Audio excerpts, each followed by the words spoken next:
Previous వీడియోలో మనము జొన్న బ్యాటర్ రెడీ చేసుకున్నాం కదా ఇడ్లీ కోసము. సో ఇది ఎలా వచ్చిందో చూద్దాము. నాకైతే పర్ఫెక్ట్ గా ఫర్మెంటేషన్ అయిపోయింది. ఇడ్లీ బ్యాటర్ లాగా స్ట్రక్చర్ చెక్ చేసుకోండి. లేదు ఇంకొద్ది గట్టిగా ఉందంటే కొద్ది వాటర్ యాడ్ చేసుకుని బ్యాటర్ ని మనం రెడీ చేసుకోవచ్చు. నాకు బ్యాటర్ అయితే పర్ఫెక్ట్ గా ఉంది. సో వాటర్ ఏమి యాడ్ చేయలేదు. దీంట్లో కొద్దిగా సోడా పొడి, సాల్ట్ వేసేసుకొని ఇడ్లీలు వేసేసుకుంటున్నాను. ఈ పిండితో పాటు మనము దోశలు వేసుకోవచ్చు, పొంగనాలు, పునుగులు కానీ ట్రై చేయొచ్చు.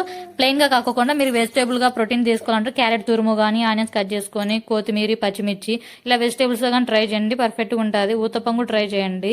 నేను నెక్స్ట్ టైం ఆ వీడియో ట్రై చేసినప్పుడు మీకు కంపల్సరీగా మీకు అప్డేట్ ఇస్తాను. ఈ బ్యాటర్తో నేను అలాగే ఇడ్లీ వేసుకున్నాను. ఇడ్లీ వేసుకున్న మిగిలిన బ్యాటర్ నేను దోశగాని వేసాను. అది నెక్స్ట్ వీడియో అప్లోడ్ చేస్తాను.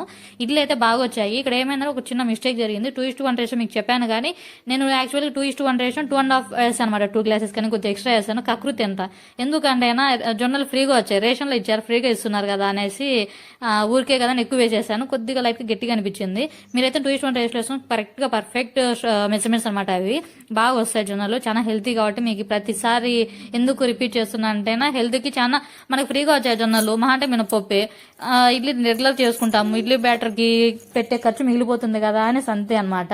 వీడియో ఎలా అనిపించింది తప్పకుండా లైక్ చేయండి, కామెంట్ చేయండి.